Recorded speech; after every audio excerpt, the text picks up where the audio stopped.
جی بسم اللہ.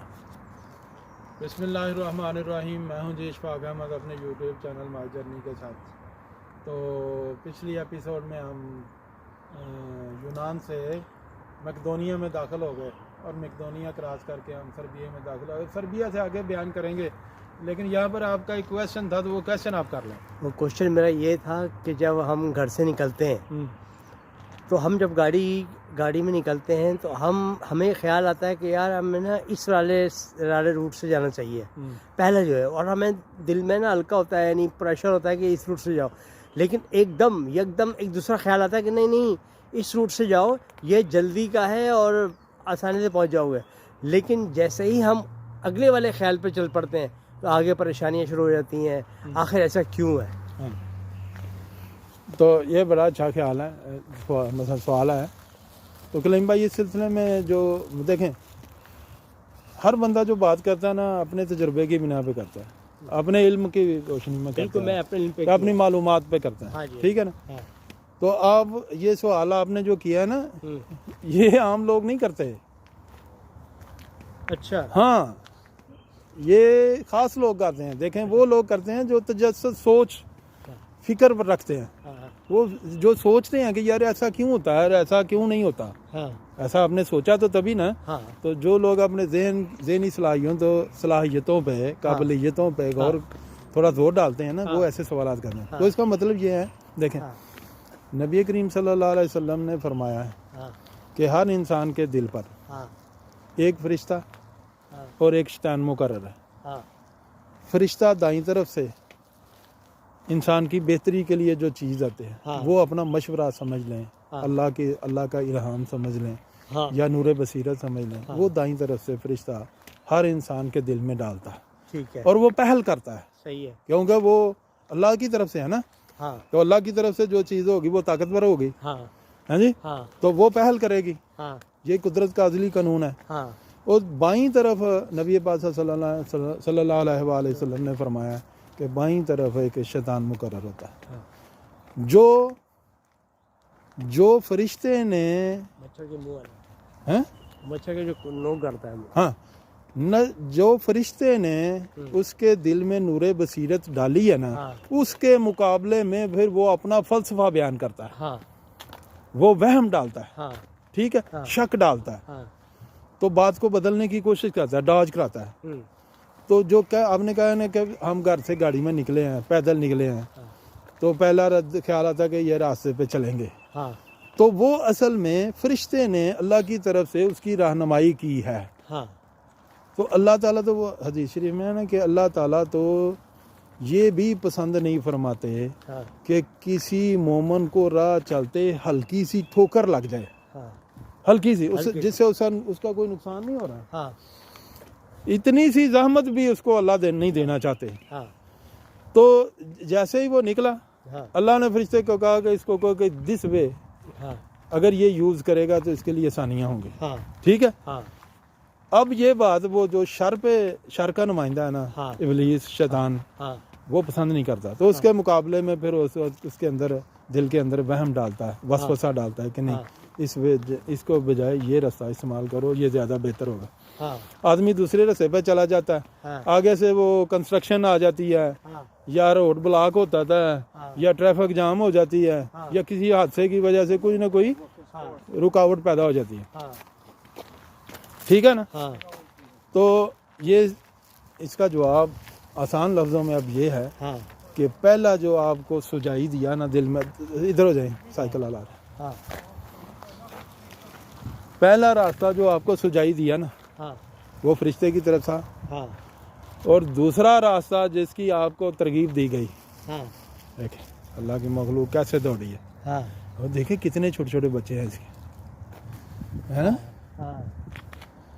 ابھی ختم نہیں ہوئی ہمارے پاس، آخری پیس رہ گیا. تو یہ بچوں والی ماں ہے، میں تو کہتا ہوں آخری بھی اسی کو ڈال دیں تاکہ اس کے بچے اچھی طرح کھا پی لیں. اچھا، کنٹینیو کریں آپ جی. میں نا یہ زوم کر کے یہ پکچرائز کر رہا ہوں. چھوٹے چھوٹے بچے ہیں، ماں لے کے گھوم رہی ہے، چلیں 3 پیس ان کو اللہ تعالیٰ نے عطا فرما دیے. یہ دیکھیں ان کا مقدر تھا, ان تک اللہ نے اور پہنچایا. یہ آپ یہ دیکھ رہے ہیں یہ کہاں کے ہیں؟ یہ کراچی کے نہیں ہیں, یہ پنجاب کے ہیں نا. ہاں اس لیے کھا رہے ہیں منڈ کے, اس لیے جو ہے وہ صحیح طریقے سے کھا رہے ہیں. اور یہ جو ایک جا رہا ہے نا اس کو انہوں نے پکڑنا ہے, پکڑ لیں گے انشاءاللہ. ہاں جی. تو یہ ان بریف یہ ہو گیا کہ پہلا جو تھا وہ اللہ تعالیٰ کی طرف سے جو فرشتے کے واسطے سے آپ تک پہنچا. دوسرا راستہ ابلیس مردود کی طرف تھا جو اس کے کسی چیلے کے ذریعے آپ تک پہنچ گیا. اور پھر انسان جو ہے نا وہ آپ نے اپنی مرضی اختیار کر لی, کیونکہ پہچان کا طریقہ نہیں نا پتا تھا, پہچان کا ہمیں طریقہ ہی نہیں آتا تھا. تو پہچان کا طریقہ نہ ہونے کی وجہ سے نہیں بیٹھتے, نہیں اب تھوڑا سا آگے چلتے ہیں پھر واپسی کا سفر اختیار کریں.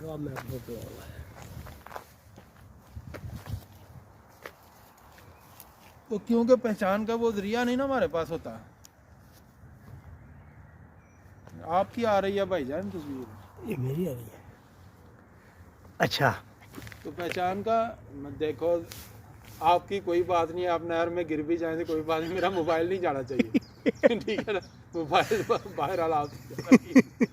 اچھا میں یہ عرض کر رہا تھا کہ جب یہی نور بصیرت جب بندے کو حاصل ہو جائے نا, شعور کی کسی سطح پہ پہنچ جائے, تو پھر وہ تفریق کرتا ہے کہ فرشتے کی طرف سے کون سی رہنمائی گائیڈنس تھی, اور جو مجھے مس لیڈ کیا جا رہا ہے, مس گائیڈ کیا جا رہا ہے, یہ شیطان کی طرف ہے. اور اس کو پتہ چلنا چاہیے کہ اسے ہی بولتے ہیں کہ کسی بندے کو یار اس کو بڑی بصیرت حاصل ہے, جو کہتے ہیں اس کو بڑا شعور حاصل ہے.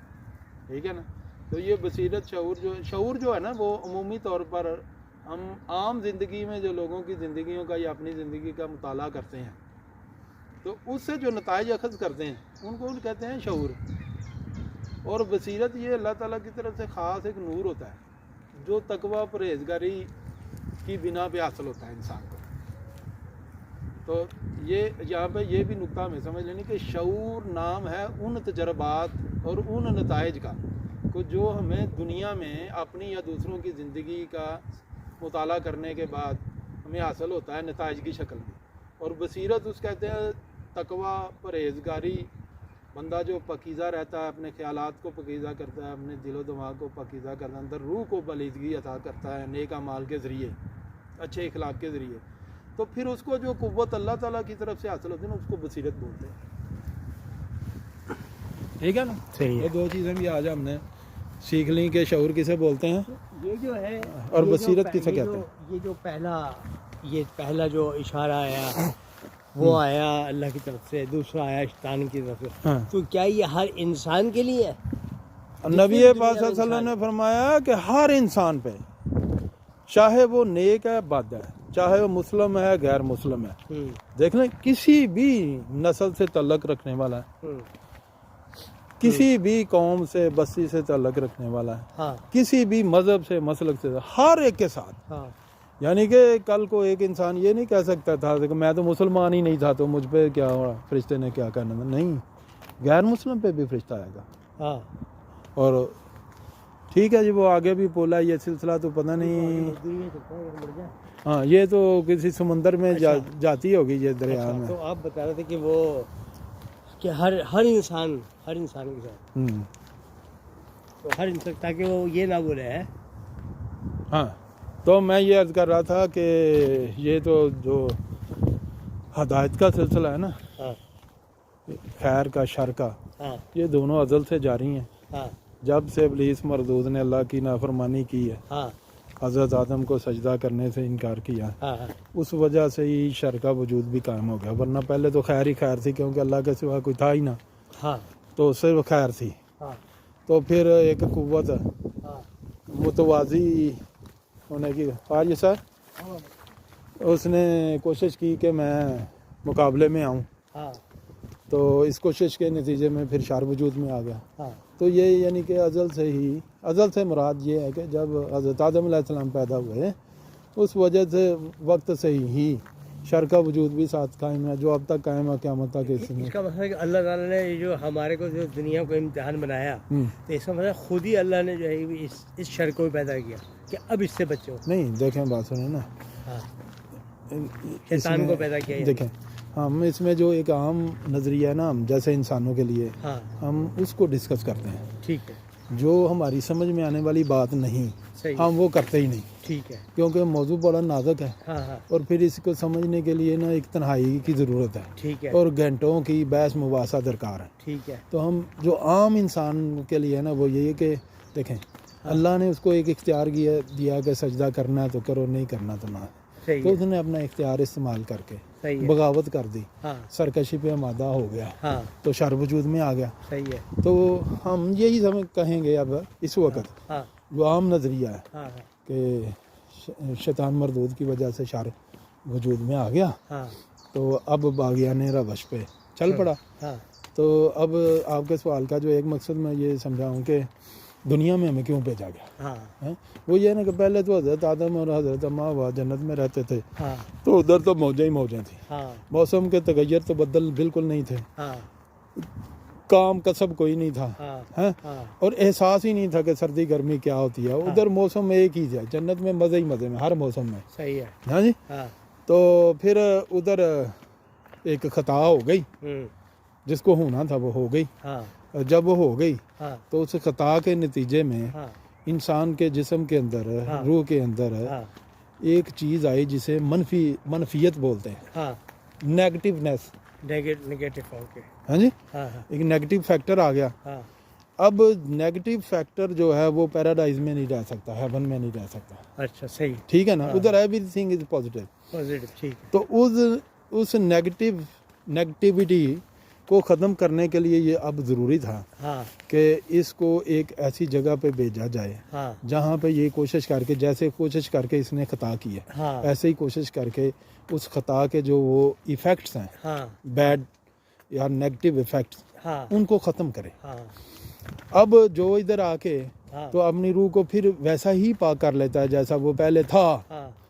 تو پھر وہ مرنے کے بعد ہی جس جہان میں جاتا ہے نا، پھر وہ اسی جہان میں ریٹرن کر جاتا ہے. جس طرح سے داتا صاحب بن گئے، بیک اپ کر جاتا ہے. مطلب مثال کے طور پہ داتا صاحب بن گئے، جیسے نیک لوگ کوئی بھی ہوں، بلکہ نیک لوگ کسی مذہب سے تعلق رکھتے ہوں، کسی مذہب سے مسلک سے تعلق رکھتے ہیں، کسی قوم سے تعلق رکھتے ہوں، اگر وہ اللہ کی وحدانیت کو مان لیتے ہیں، انبیاء کرام رسول کو مان لیتے ہیں، تو وہ پھر واپس اسی انبیاء رسول کو ماننے کا مطلب کیا ہے کہ اللہ کی طرف سے جو وہ رہنمائی لے کے آئے ہیں ان کو بندہ تسلیم کر لے.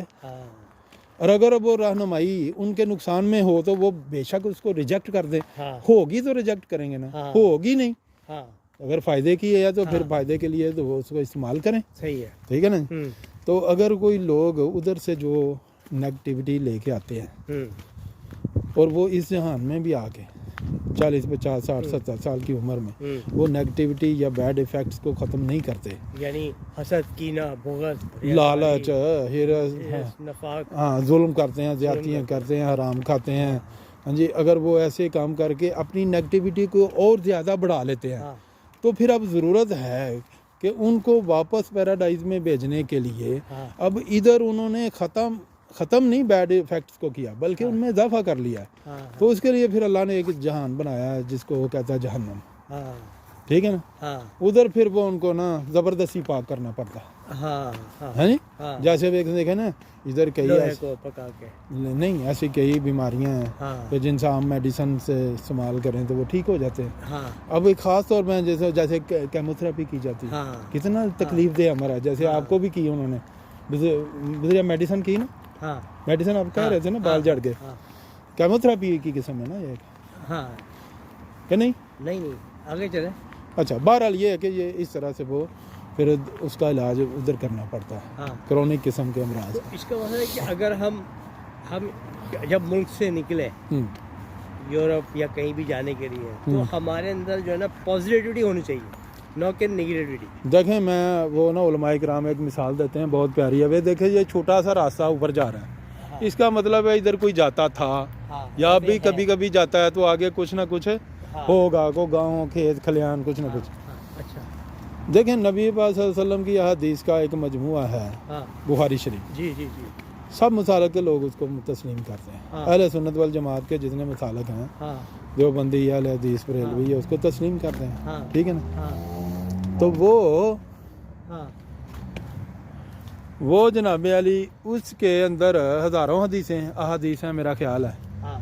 تو کہتے ہیں کہ اب اس میں بہت بڑی بڑی لمبی لمبی احادیث بھی ہیں جو کئی صفحات پہ مشتمل ہیں، لیکن بڑی حدیثوں سے ذکر شروع نہیں کیا گیا اس کتاب کو، بخاری شریف کو. اس کو کہتے ہیں کہ ایک چھوٹی سی حدیث سے آغاز کیا ہے حضرت امام اسماعیل بخاری رحمۃ اللہ علیہ نے. اچھا، وہ ہے کہ نیت کے بارے میں. وہ نیت کے بارے میں کیا حدیث ہے کہ اعمال کا دار و مدار نیتوں پر ہے. انما الاعمال بالنیات، عربی میں انما الاعمال بالنیات، کہ اعمال کا دار و مدار نیت پہ ہے. تو اس کا مطلب کیا تھا؟ حضرت امام بخاری رحمۃ اللہ علیہ کا مقصد یہ تھا کہ جس نے نیت درست کر لی اس نے پھر جو عمل بھی کیا اس کا نتیجہ اب خیر ہی خیر نکلے گا، برکت اور فلاح ہی نکلے گی. اور اگر اس نے بری نیت کر لی تو جو عمل بھی وہ اس بری نیت کے ساتھ کرے گا اس کے نتیجے میں بے برکتی نحوست ہی ملنی ہے، چاہے وہ نیک عمل ہو، جو مرضی ہو.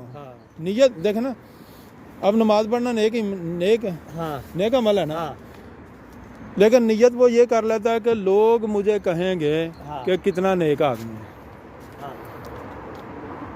دی knight of the blade a bomb drop in the canal water went all over the houses.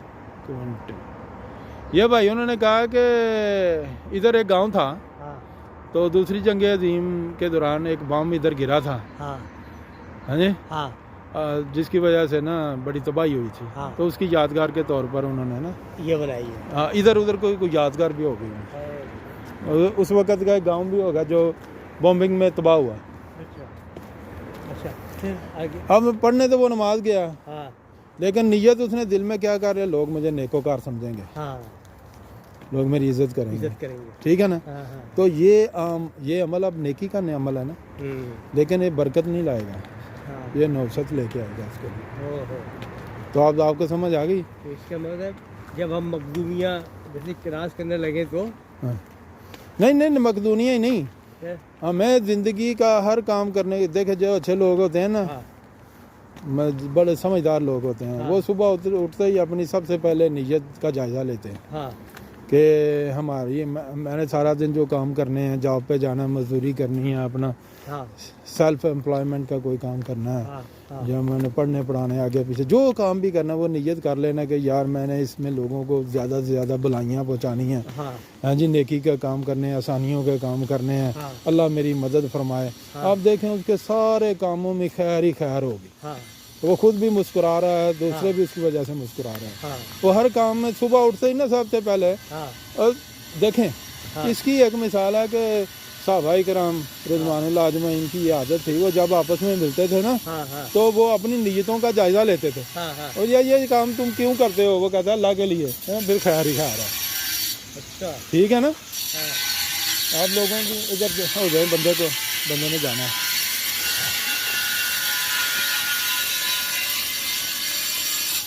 تو اگر ہم اپنی نیت کو درست کر لیں گے تو ہمارے ہر کام میں خیر ہی خیر ہوگی اور معاشرے کو بھی خیر پہنچے گی. اور اگر ہم نیت بری کر لیتے ہیں، اب دیکھیں نا، ایک بندہ سارا دن بہترین کاروبار کرتا ہے، بہترین مزدوری کرتا ہے، بہترین محنت کرتا ہے، نیت اس کی بری ہوتی ہے کہ میں نے اس پیسے کے ساتھ حرام زدگی کرنی ہے، ٹھیک ہے نا. وہ کرنے کے بعد وہ کہتا ہے کہ جیسے مرضی آئے پیسہ، بے ایمانی کے ساتھ آئے، پھر پیسہ کمانا ہے، ہاں جی. تو نیت وہ کر لیتا ہے کہ اس کو جا کے اپنے بیوی بچوں پہ خرچ کرنا ہے، لیکن میں نے دیکھنا نہیں حلال حرام کیا ہے. تو وہ جو پیسہ کماتے ہیں وہ گھر جاتا ہے تو بچے بیمار نظر آتے ہیں، بیوی ماں بیمار نظر آتی ہے، وہ سارا پیسہ اس پہ لگ جاتا ہے، یا بیمار نظر آتے ہیں، یا وہ بھی نشے میں یا حادثات کا شکار ہو جاتا ہے، مقدمہ بازی کا شکار ہو جاتا ہے. تو پھر وہ پتہ کہتا ہے، جو دنیا دار ہوتا ہے نا ہمارے جیسا، اس کے ذہن میں یار یہ اچھا کیا تھا، یہ حرام میں نے کما لیا تھا، اگر یہ میں اتنا نہ کماتا تو اب لگاتا کیسے. ٹھیک ہے نا. لیکن اس کو یہ سمجھ نہیں آتی کہ اگر میں کماتا نہ ہاں تو لگانے کی نوبت ہی نہ آتی. کیا بات کی کیا. اور اس کے ساتھ ساتھ میں اس پریشانی سے بچ جاتا. ہاں جو اس نے مقدمہ ڈالا ہے آج میرے پہ, مقدمہ ڈالا یا حادثے کا شکار ہو گیا یا کوئی بیمار ہو گیا, میں ڈاکٹر کے پاس لے کے جا رہا ہوں, اب میں جناب دوائیاں کھلا رہا ہوں, اب میں جناب ٹانگیں دبا رہا ہوں, اب میں ٹیمپریچر چیک کر رہا ہوں, تو یہ ساتھ دشواریاں بھی ملی نا اس کو. ہاں جی. اچھا وہ جو اچھا حرام کے پیسے کی نا ایک بڑی خاصیت ہوتی ہے کہ وہ حرام کے پیسے کے اندر نا منفی مقناطیسیت ایسی زیادہ ہوتی ہے.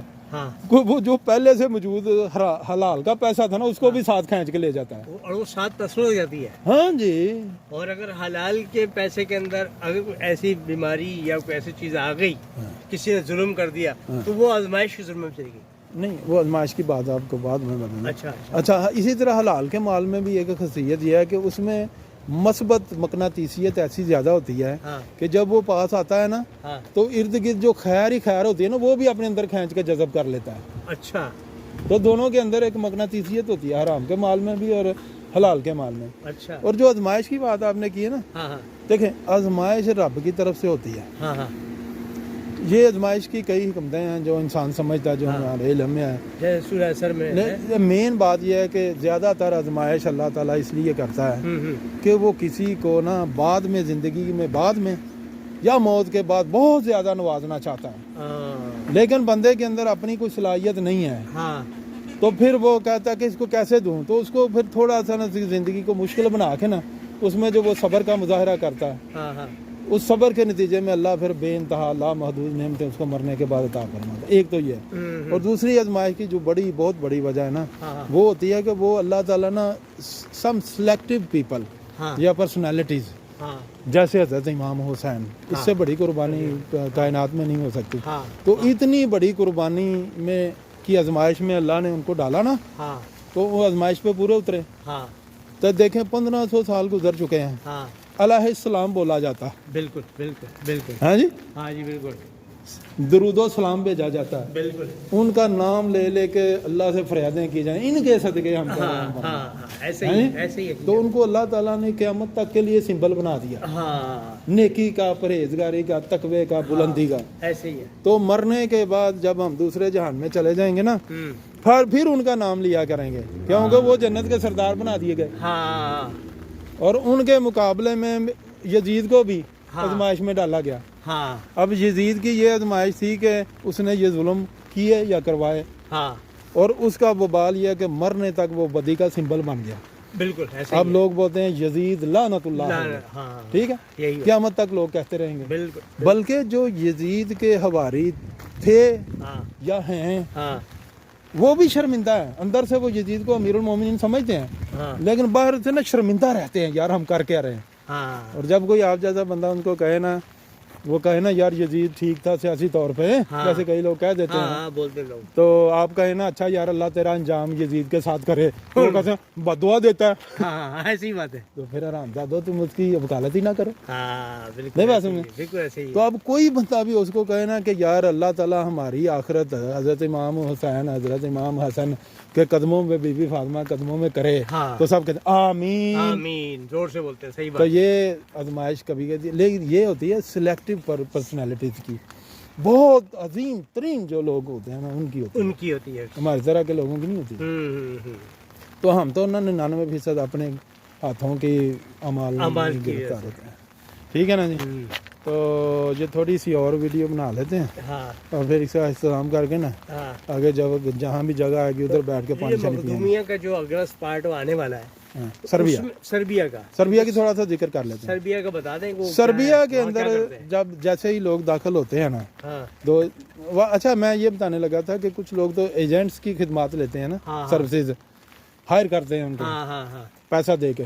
کچھ لوگ نا بچے بڑے ذہین چرین ہوتے ہیں, تو وہ کچھ نا سفر کر کے مارے کھا کے ٹرینڈ, پیسہ پاس نہیں ہوتا, وہ میپ چلانا سیکھ لیتے ہیں, گوگل میپ. ٹھیک ہے. تو پھر وہ نا لوکیشنز دیکھتے ہیں راستے میں کیا کیا آئے گا. پھر 2-4 بندے اکٹھے ہو گئے نا, وہ اکٹھے, یا کئی تو ایسے جیدار لوگ بھی میرے تجربے آئے میں, وہ اکیلے ہی نکل جاتے ہیں. پاور بینکس 3, 4, 5, 10 ساتھ لے لیتے ہیں, موبائل 1-2 ساتھ لے کے وہ نا اکیلے ہی فوڈ لے کے نا نکل پڑتے ہیں لوکیشن پہ. لوکیشن جیسے ہم لگا کے چلتے ہیں. تو اس طرح بھی بہت سے لوگ کامیاب ہو جاتے ہیں، پکڑے جائیں تو پھر واپس آنا، پھر شروع۔ تو میرے ذہن میں ایسے بھی لوگ ہیں جو خالی اپنی لوکیشن چلا کے خود بھی پہنچے ہیں اور دوسروں کو بھی انہوں نے نا اپنے ساتھ پہنچایا۔ تو یہ لیکن یہ ان ریئر کیسز ہوتا ہے، یہ بڑے جوان مرد ایسے بڑے کام ہوتے ہیں اور ایسا کرنا نہیں چاہیے۔ یہ تو ایسے ہی ہے جان جو بھائی انہوں نے نا رسک لیا لائف کا، پیسے کے لیے نا زندگی کا رسک نہیں لینا چاہیے۔ زندگی کا رسک صرف اوروں کی خدمت اور اللہ کی راہ میں لینا چاہیے۔ ادھر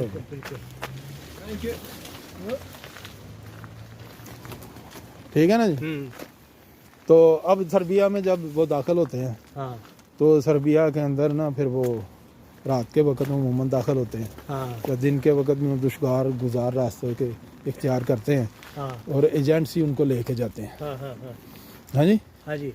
تو آگے پھر وہ جیسے ہم ناکے دیکھتے ہیں پاکستان میں، ایسے ناکے نا خفیہ جگہ پہ لگا کے وہ گاڑیاں کھڑی کر کے، ٹھیک ہے، بارڈر پٹرولنگ فورس جو ہوتی ہے وہ کھڑی ہوتی ہے، وہ ان کو پکڑ لے تو پھر وہ واپس میں ایک دنیا ڈپورٹ کر دیتی ہے، مار پیٹ کے چیزیں خوراک وغیرہ کو آگ لگا دیتی ہے، پاؤں بوٹوں کے تسمے بھی نکال لیتی ہے، ایسی چیزیں کر کے واپس بھیج جاتے ہیں۔ نہ ہو تو پھر وہ اندر سربیا کا علاقہ جب کراس کر کے سربیا میں چلے جاتے ہیں تو اندر جا کے نا پھر ان کو کوئی نہیں پوچھتا زیادہ تر۔ صحیح ہے۔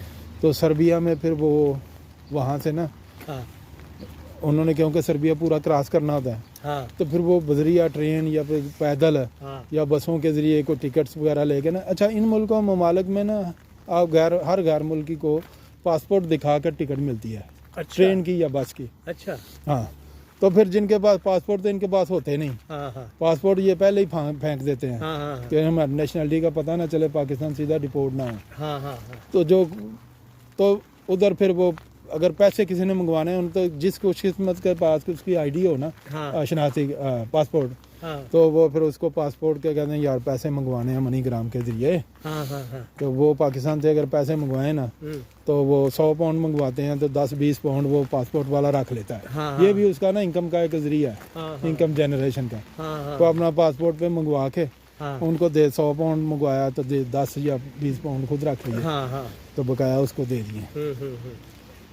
وہاں سے وہ پھر ٹرین کے ذریعے یا کسی اور طریقے سے نا وہ ٹکٹ لے کے پھر سربیا کراس کرتے ہیں اور پھر بوسنیا میں داخل ہو جاتے ہیں۔ چلے بوسنیا تک کی بات کر لیتے ہیں، یہ بڑی مزیدار بات ہے۔ بوسنین کیونکہ وہ مسلم ہیں اور انہوں نے خود بہت تکلیف اٹھائی ہے اور خاص طور پر ان کو پتہ ہے کہ یہ ہماری مدد کے لیے پوری دنیا میں سے جو آیا نا وہ پاکستانی تھا، تو وہ ہر آنے والے کو تقریباً ہماری اور انڈینز اور بنگلہ دیش کی شکل و صورت طریقے ایک جیسی ہوتی ہے، تو وہ سمجھتے ہیں یہ پاکستانی ہے۔